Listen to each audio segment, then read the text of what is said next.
kita biasa lihat dari komponen-komponen ini juga. Ya, di sini ada PCO2 itu dia mengalami basa. Artinya dia abnormal. Nah, kalau misalnya ada yang abnormal di antara ini itu kita masukin terkompensasi sebagian.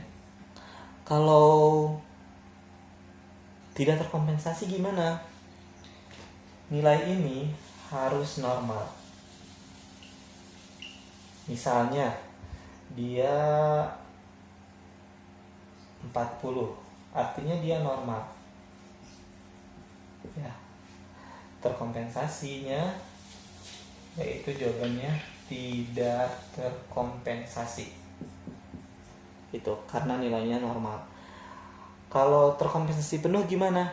Kalau terkompensasi penuh, kita bisa lihat nilai pH itu harus normal. Ya, pH-nya nilainya normal. 7,42 misalnya. Artinya dia kan normal ya. Nah, kan kalau misalnya normal kayak gini bingung ya nentuin apakah dia mengalami asidosis atau alkalosis. Nah, kita harus ngelihat nilai BE. Kalau misalnya pH normal, terus PCO2 juga kita temukan basa, HCO3 kita temukan asam, kita harus melihat nilai BE yang tadi sudah disebutkan ya, atau base access. Itu nilai normalnya min 2 sampai plus 2 seperti itu. Misalnya nilai BE-nya itu adalah min 4. Artinya dia itu asam karena nilai normal BE adalah min 2 sampai 2. Kurang dari min 2 berarti dia mengalami asam, lebih dari 2 mengalami basa. Oke, kita masukin asam. Makanya tetap sama kayak tadi, karena BE itu sebagai pengganti pH. Di sini asam dengan asam. Artinya asidosis karena asam di sini terjadi pada HCO3, artinya metabolik. Berarti harus diingat ya teman-teman bahwa PCO2 adalah respiratory, HCO3 adalah metabolik. Terkompensasinya gimana? Terkompensasinya adalah penuh. Terkompensasi penuh atau terkompensasi, cukup kayak gitu aja. Oke. Jadi kita ulangi lagi, kalau misalnya tidak terkompensasi yaitu seperti ini. Jadi ada salah satu yang normal gitu ya, baik ini maupun ini gitu. PCO2 atau HCO3 itu ada salah satu yang normal sehingga dia tidak terkompensasi. Kalau misalnya terkompensasi sebagian, nah si PCO2 abnormal, HCO3 juga abnormal kayak tadi ya. Misalnya di sini dia basa, ini asam ya. Jadi terkompensasi sebagian. Kalau terkompensasi penuh artinya dia pH-nya itu harus normal dan dibantu BE. BE-nya kita lihat hasilnya apakah dia asam atau basa, tinggal tentuin kayak tadi. Oke teman-teman, di sini saya punya soal, ada 3 soal ya. Mudah-mudahan teman-teman setelah mempelajari cara cepat yang tadi, trik-triknya juga, teman-teman bisa mengerjakan soal ini. Tentukan hasil interpretasi AGD-nya.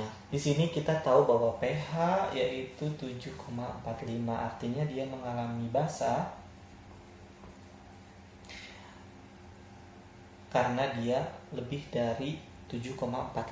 Selanjutnya yaitu PCO2 49, artinya dia lebih dari 45, dia mengalami asam. Kebalikannya. Terus HCO3 29, dia mengalami basa. Ya. Oke. Tinggal samain basa dan basa, alkalosis ya, metabolik.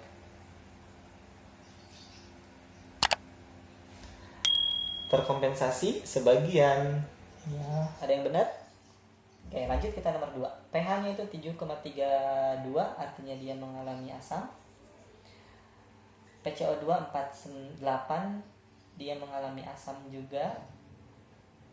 Ya, HCO3 25, dia apa?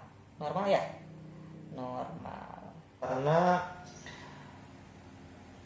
nilai normalnya kan HCO3 itu 22 sampai 26. Dengan asam, sip. Berarti asidosis respiratorik ya, karena PCO2 tidak terkompensasi, benar. Selanjutnya nomor 3 yaitu pH di sini 7,36, artinya ada di rentang normal ya, 7,35 sampai 7,45 dia normal. Terus PCO2 30 berarti dia basah ya, tulisan aja B. HCO3 20 dia mengalami asam. Nah di sini ada BE nih, BE-nya 5, artinya dia lebih dari 2 atau plus 2 ya, berarti dia mengalami basah. Basah dengan basah ketemu berarti alkalosis respiratorik karena PCO2 ya.